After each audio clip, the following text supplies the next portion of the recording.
The sun was setting, casting a golden glow over the city. In a small, cluttered apartment, a young woman named Sarah sat on her couch, surrounded by the remnants of a day spent shopping. New clothes, gadgets, and trinkets lay scattered around her, but instead of feeling satisfied, she felt a strange emptiness. She picked up her phone, scrolled through social media, and saw her friends posting pictures of their latest adventures, fancy dinners, and perfect lives. She sighed, feeling more alone and unsatisfied than ever. Sarah wasn't alone in her feelings. In the Western world, many of us have achieved more, created more, and conquered more than anyone in history could have ever imagined. We live in a world of endless possibilities where we can buy almost anything we want. And yet for many of us, there's a deep, unexplained longing. We have so much, but we still feel like something is missing. This restlessness is a common thread that runs through our lives. We try to fill it with things, material and otherwise, but they never seem to satisfy. We buy more clothes, get a bigger house, take more vacations, and still, the emptiness remains. It's as if we're chasing a mirage always just out of reach.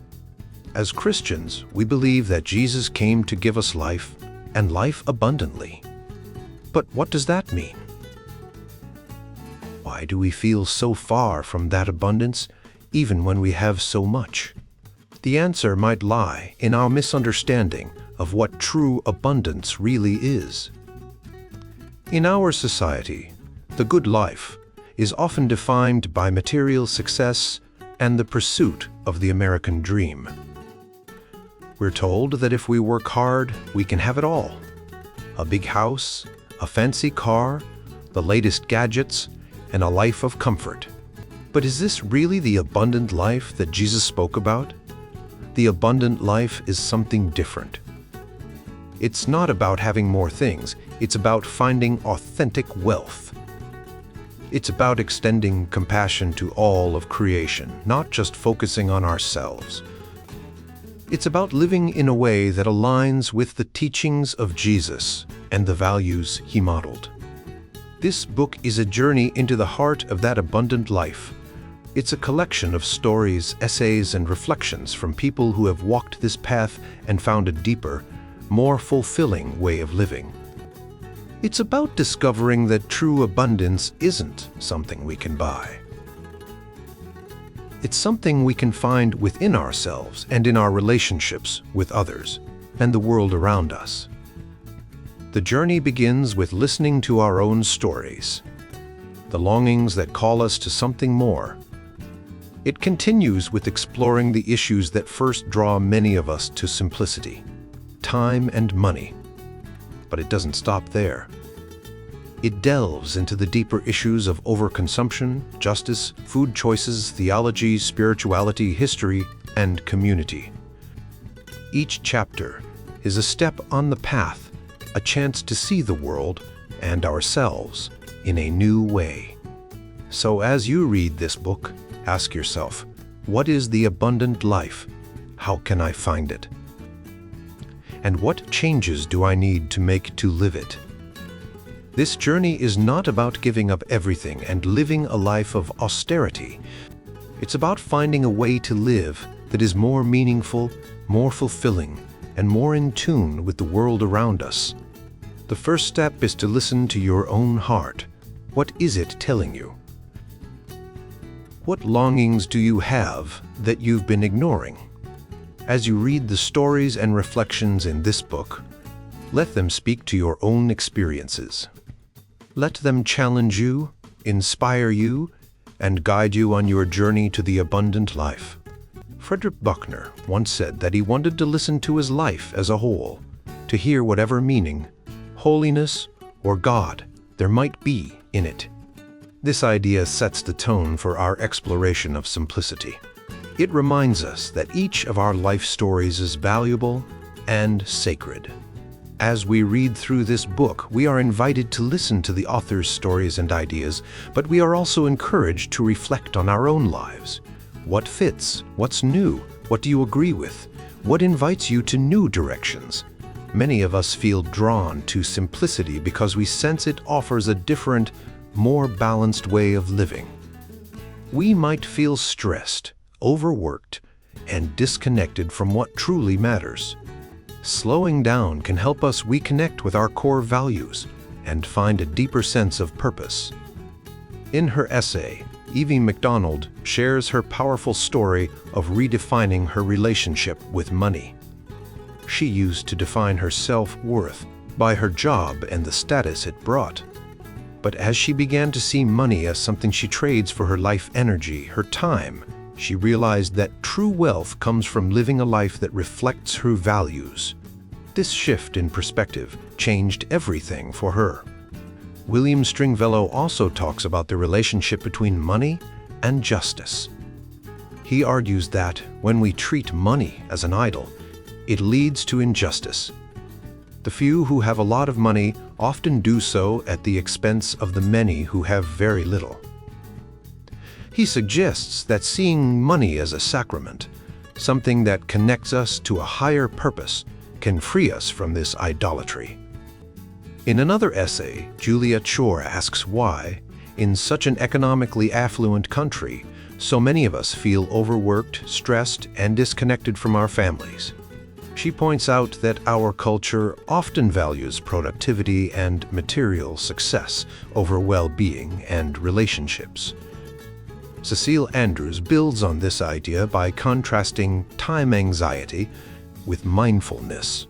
She says that much of our time is spent in ways that drain our spirit. But practicing mindfulness can help us experience time as a sacred gift. Henry Nouwen and Gerald May both write about the importance of slowing down and finding meaning in the present moment.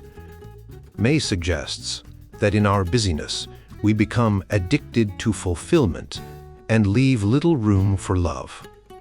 Nouwen writes about a contemplative spirituality that helps us see the world as a sacrament, revealing and embodying the mystery of God's love. The essays in this section challenge us to rethink our relationship with time and money. They invite us to slow down, reflect on our values, and live in a way that brings true abundance. This abundance is not about having more stuff, but about living a life that is rich in meaning, connection, and purpose. As we listen to these stories and ideas, we are invited to consider how simplicity can transform our own lives and the world around us. In our world, a lot of people talk about the good life. They think it means having a lot of money, a big house, fancy cars, and all the latest gadgets. They believe that if they have these things, they will be happy. But is that really true? When we look closely, we see that many people who have all these things still feel empty inside. They might have a lot of stuff, but they don't have peace, joy, or deep connections with others. Mother Teresa once said, "I have walked at night and gone into your homes and found people dying unloved here in the West. You have a different kind of poverty, a poverty of the spirit of loneliness, of being unwanted, and that is the worst disease in the world today, not tuberculosis or leprosy."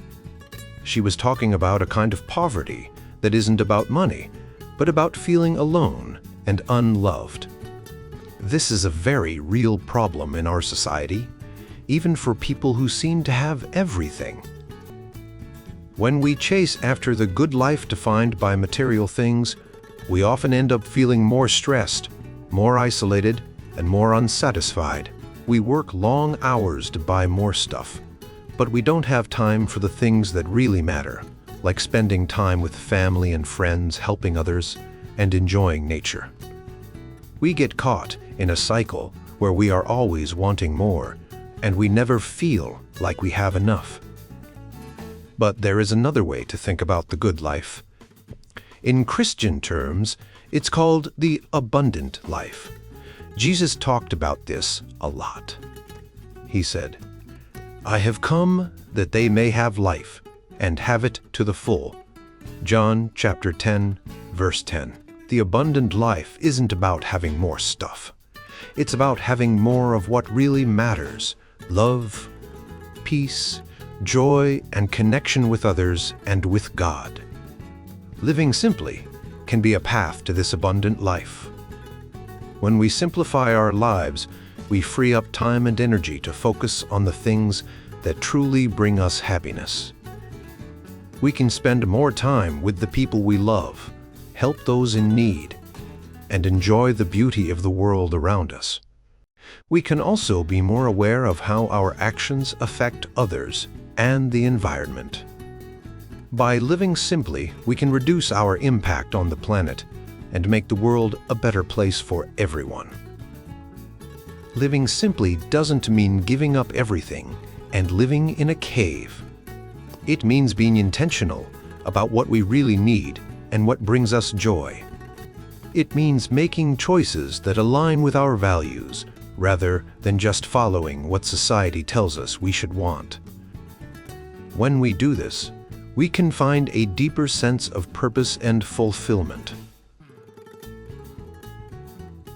The pursuit of the good life can become an idol, something we worship instead of God. It can lead us to ignore the needs of others and the health of our planet.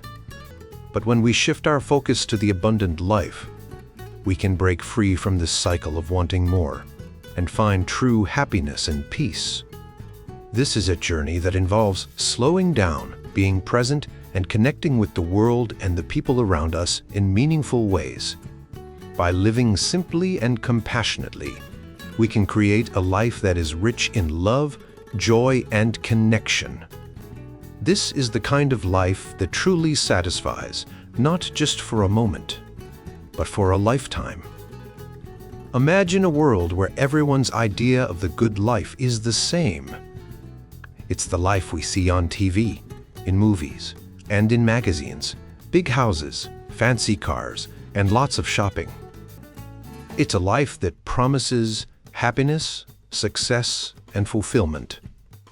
But what if this good life is actually a trap, a nightmare that harms the earth, hurts the poor, and leaves even those who achieve it feeling empty? Many of us feel this way. We're tired, stressed, and feel like we don't have time for the things that really matter. We work long hours to buy things we don't need, and our way of living often means others can't even meet their basic needs. We long for a life that reflects our true values, where we can build deeper relationships and be part of a community. This feeling of imbalance is not just in our heads, it's reflected in the world around us. Americans spend more time shopping than playing with their kids. Many species are on the brink of extinction because of our actions. The richest people in the world have more than enough, while the poorest struggle to survive. And in some communities, pollution and toxic waste are so common that they become a part of daily life. These are signs that something is seriously wrong. The good life, as we know it, has become a form of idolatry. An idol is something we put before what truly matters, a lesser good that we mistake for the greatest good. The good life promises to meet our material needs, make us happy, and help us care for our community. But it only does this for a few, at the expense of many. One of the biggest idols in our culture is materialism. We believe that more stuff will make us happier and more secure. But this belief has led to vast inequalities and environmental destruction. The rich get richer and the poor get poorer. The earth suffers as we consume more resources than it can provide. On a personal level, we feel anxious about money and the future, even though we have more than we need. Another idol is productivity. We feel the need to be constantly busy, to do more and more. This drive for productivity can be good, as it helps us use our talents and contribute to our communities. but it can also lead to burnout and a loss of connection with ourselves and others. We forget to listen, to rest, and to enjoy the present moment. Anthropocentrism and individualism are also idols. We see ourselves as the most important part of the world, separate from and superior to nature. This belief allows us to exploit the earth and other species without feeling guilty. Individualism tells us that we are the center of our own universe, and that our needs and wants are the most important. While individualism has helped us recognize the value of each person, it can also make us forget that we are all connected and need each other. Simplicity can be a powerful antidote to these idols. It's about living with less, but also about living more fully. It's about slowing down, listening to our inner voice, and connecting with others. When we live simply, we can focus on what truly matters and find joy in the small things. We can also be more aware of how our actions affect the world around us and make choices that are more just and sustainable. The abundant life is a life of love, where our hearts are full and our relationships are deep. It's a life where we share resources fairly, value all people, and care for the earth. It's a life where we find security and well-being in our connection to God and to each other, not in material possessions. The abundant life is a life of simplicity, responsibility, and faith. Living the abundant life means letting go of the idols that have trapped us and moving toward a more compassionate and fulfilling way of being. It's a journey that requires us to be humble, to admit that we are not perfect, and to seek guidance and support from others. But it's a journey worth taking, because it leads to a life that is truly rich and meaningful. In the world we live in, time has become a precious commodity, something we can't seem to get enough of. We measure our lives in minutes and hours, often feeling like we're running out of time. But what if we treated time as something sacred, something to be cherished and shared? Imagine a world where you have enough time to enjoy the little moments, to connect with the people you love, and to simply be. This is the world of the abundant life, a life where time is not just a resource to be used, but a gift to be cherished. The abundant life is about living simply, not in a way that means you have to give up all your possessions, but in a way that frees you from the constant need to consume and worry about status. When you live simply, you focus on what truly matters: relationships, community, and the well-being of the world around you. You no longer define your worth by what you own or how much you earn, but by the connections you make and the love you share. In this life, you find that true security and well-being come from your relationship with God, not from the amount of stuff you accumulate. You learn to live with a theology of enough, recognizing that there is enough for everyone if we share and care for each other. This is not the freedom of individualism, where you can do anything you want without considering the consequences. Instead, it's a freedom that comes with responsibility to the community, including the natural world.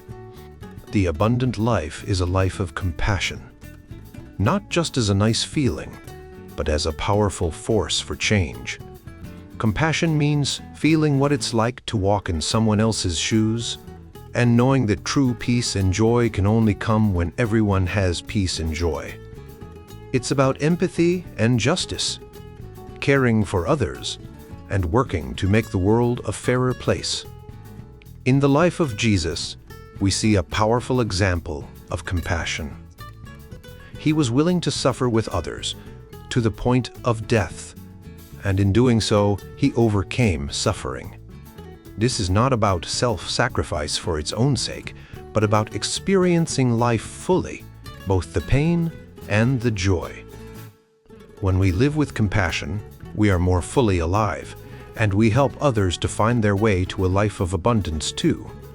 But how do we get there? How do we break free from the cycle of working long hours and spending money on things we don't really need?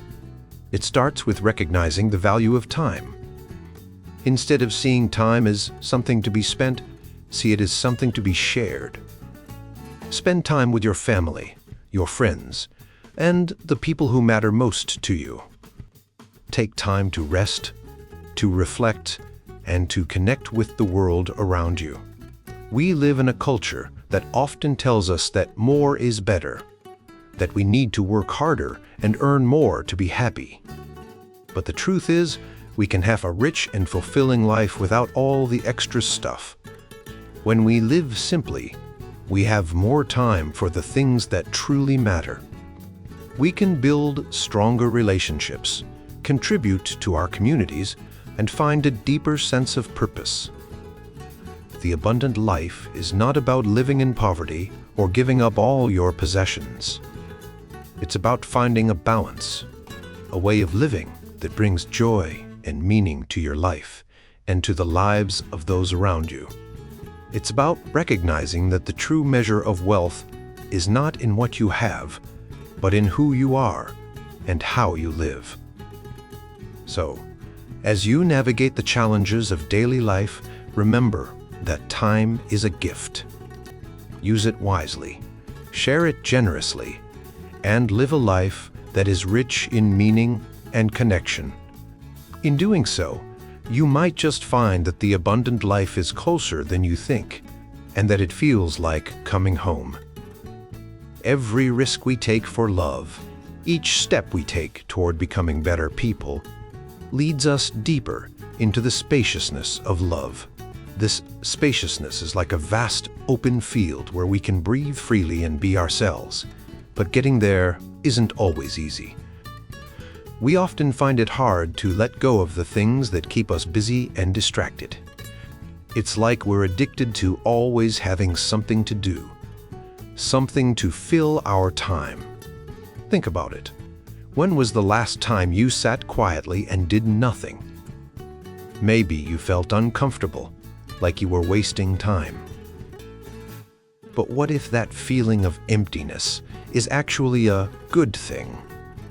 What if it's a sign that your heart is yearning for something more?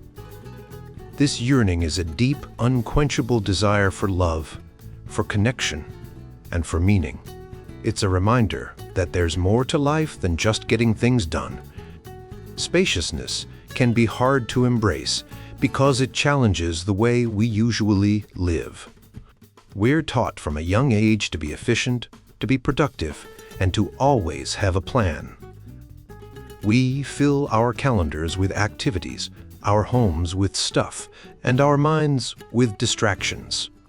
But all this busyness can make us feel trapped, like we're living in a small, cluttered room with no windows.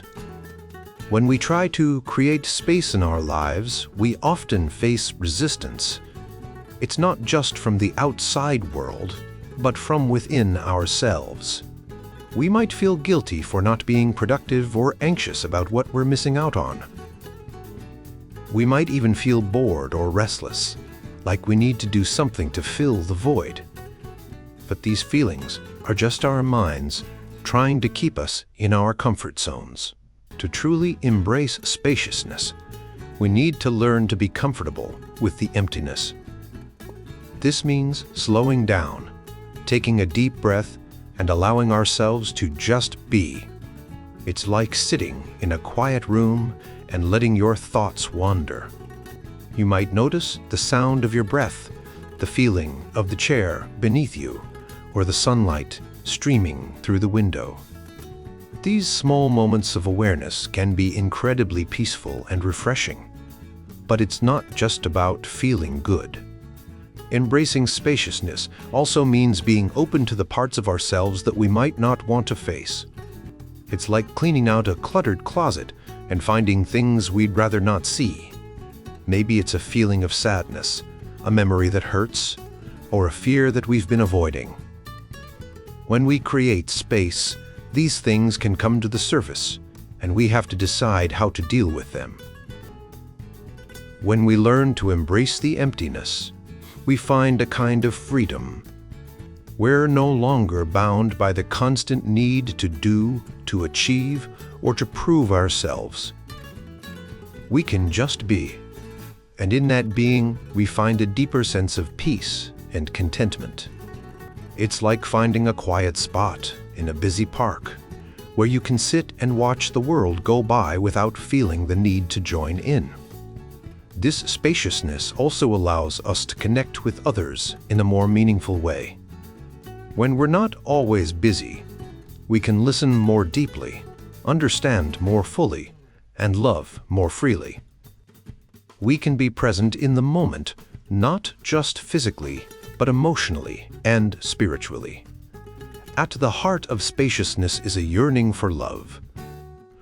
This yearning is a deep, unquenchable desire that drives us to seek connection, meaning, and purpose. It's what makes us reach out to others, to nature, and to something greater than ourselves.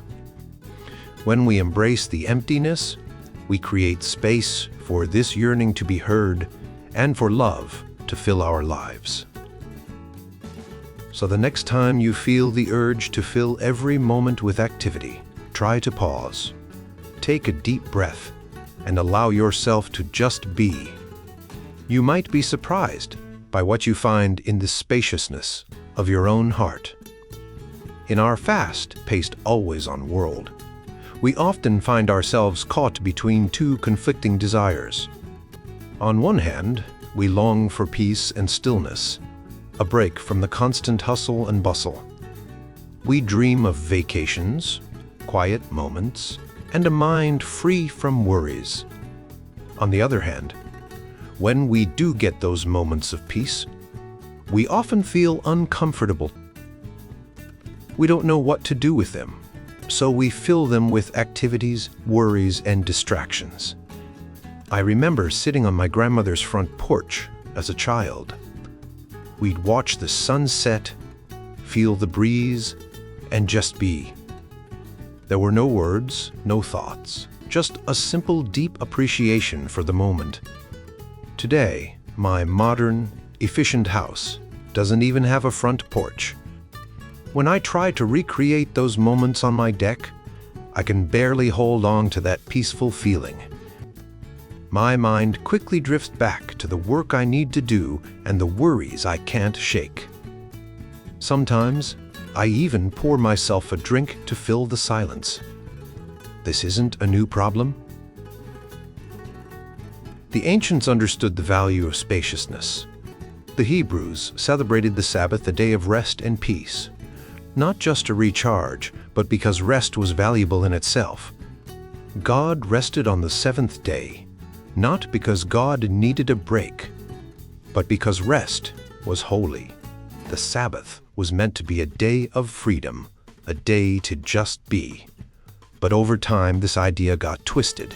Sabbath became a list of things we couldn't do, a day of restriction rather than liberation. I grew up with this twisted idea. There were things we weren't allowed to do on Sundays, and silence meant we couldn't speak. It wasn't until I went on a silent retreat that I realized the true meaning of silence. It's not about being forced to be quiet, but about being free from the need to speak. A Tibetan Buddhist text put it beautifully. Freedom is not the opposite of determinism, but of compulsion, of having to act. We've lost something important when we can't just be. We feel guilty about taking time for ourselves, and we feel anxious when we're not doing something. We fill our spaces with books, TV, work, socializing, and drinks. We've come to see space as a void that must be filled, a vacuum that must be avoided. But what if we could see space differently? What if we could see it as presence rather than absence, as a friend instead of an enemy? This is a big challenge because we've been conditioned to see space as scary and empty. We've been taught that being productive and efficient is the ultimate goal. But what if the most important thing is not what we do, but how we are? Think about yourself. How do you feel when you have nothing to do? When you have a moment of freedom, what do you do with it? Try to take a moment right now. Just sit, just be, no agenda, nothing to accomplish. How does it feel? Does it feel freeing or confining, peaceful or anxious?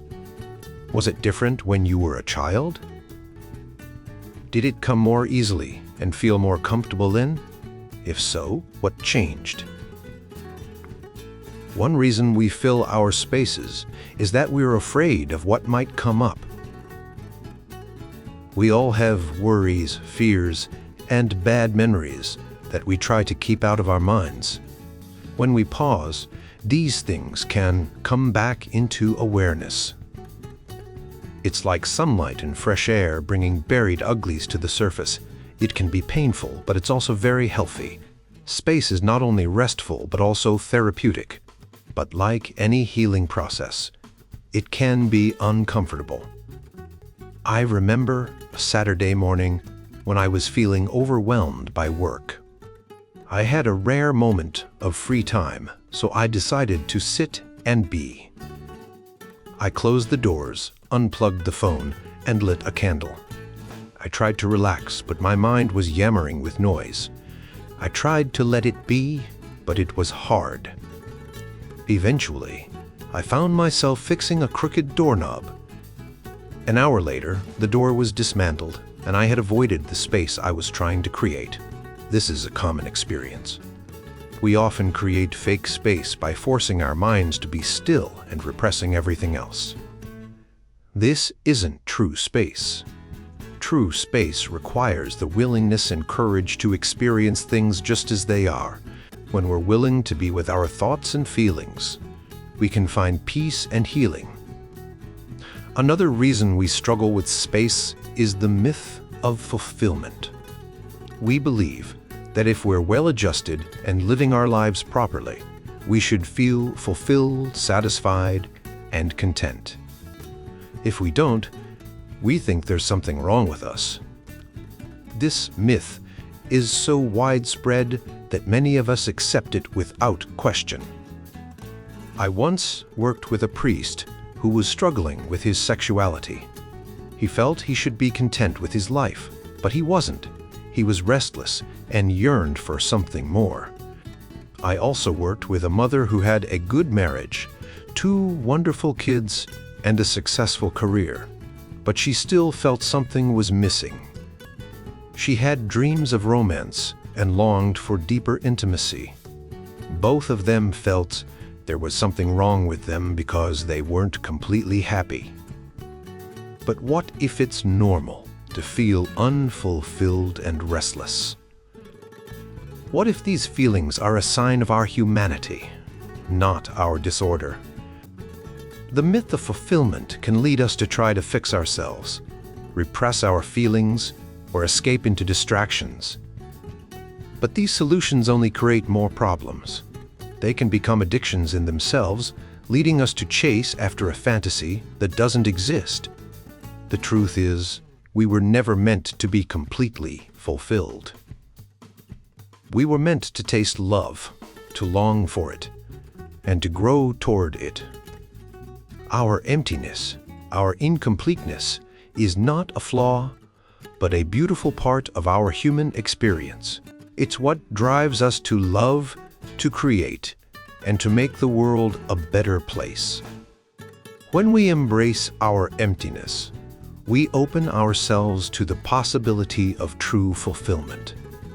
So the next time you have a moment of freedom, try to just be. Don't fill it with distractions. Let yourself feel whatever comes up. It might be uncomfortable, but it's also a chance to heal and grow. Embrace the space, and you might find the peace and love you've been seeking all along. As we journey through life, we often find ourselves rushing from one task to the next, barely pausing to catch our breath. We fill our days with activities, hoping to find fulfillment and joy. But sometimes, we end up feeling more empty than ever. It's in these moments of emptiness that we can discover something truly profound, the beauty of being present. Emptiness, yearning, and incompleteness are not always bad things. They can be the very places where we find hope and love. Think about it like this. When you feel empty, it's like having a clean slate. You have the chance to fill that space with new things, new experiences, and new ways of looking at life. It's like having a room that's been cleared out, ready for you to decorate it however you want. Many people have found that facing their emptiness can lead to incredible growth. For example, some recovering addicts have learned to see their struggles as a way to become stronger and more open to love. They discovered that the space left by their addiction, though scary, was also full of possibilities. They learned to respect themselves and to see that they were not just victims, but vessels for something greater. Artists and writers often talk about the battlefield of our inner space. This is the place where we face our deepest fears and desires. It's where we can find the courage to create and to love. Etty Hillesum, a writer who lived through the horrors of the Holocaust, found joy and gratitude even in the midst of terrible suffering. She learned to make her inner world a vast open space where love and hope could enter. Frederick Douglass, a former slave and powerful advocate for freedom, also faced his own emptiness. Learning to read opened his eyes to the injustices around him, but it also gave him the courage to fight for change. He didn't run away from his pain. He used it to fuel his passion for justice. To truly love and to truly serve others, we need to be brave enough to look into our own emptiness. We need to be willing to sit with our feelings, even the uncomfortable ones. The poet Rainer Maria Rilke once said, "Be patient toward all that is unsolved in your heart and try to love the questions themselves." This means that it's okay to not have all the answers. Sometimes, the most important thing is to be present with the questions.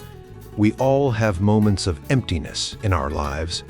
Maybe it's when we lose someone we love, or when we feel lonely or sad.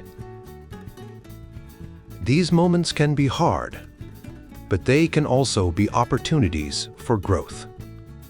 They can teach us to be more compassionate, more understanding, and more open to the world around us. To find the spaciousness of the present moment, we need to make time for it. This doesn't mean you have to meditate for hours or go on long retreats. It can be as simple as taking a few minutes each day to just be. Maybe it's after you finish a task at work, or when you're taking a bath, or just before you go to sleep. These little moments can be expanded and deepened, allowing you to connect with yourself and the world in a new way. If you don't already have a practice of reflection or meditation, try to start one. It doesn't have to be complicated. Just a few minutes each day can make a big difference. You can start by sitting quietly, focusing on your breath, and letting your thoughts come and go without judgment. Over time, you might find that these moments become more meaningful and that you feel more grounded and present in your daily life. The key is to be patient and gentle with yourself. Don't force it. If you feel resistant, that's okay. Just acknowledge it and try again later. The more you practice, the more you'll find that you can bear whatever comes your way, whether it's joy or pain. The present moment is always sufficient, and you are always capable of facing it. In the end, the spaciousness of the present moment is a gift. It's a chance to start anew, to see the world with fresh eyes, and to connect with the love that is always there, waiting for you. So take the time, make the space, and embrace the beauty of being present. It's in these moments that you will find the greatest love and the deepest peace.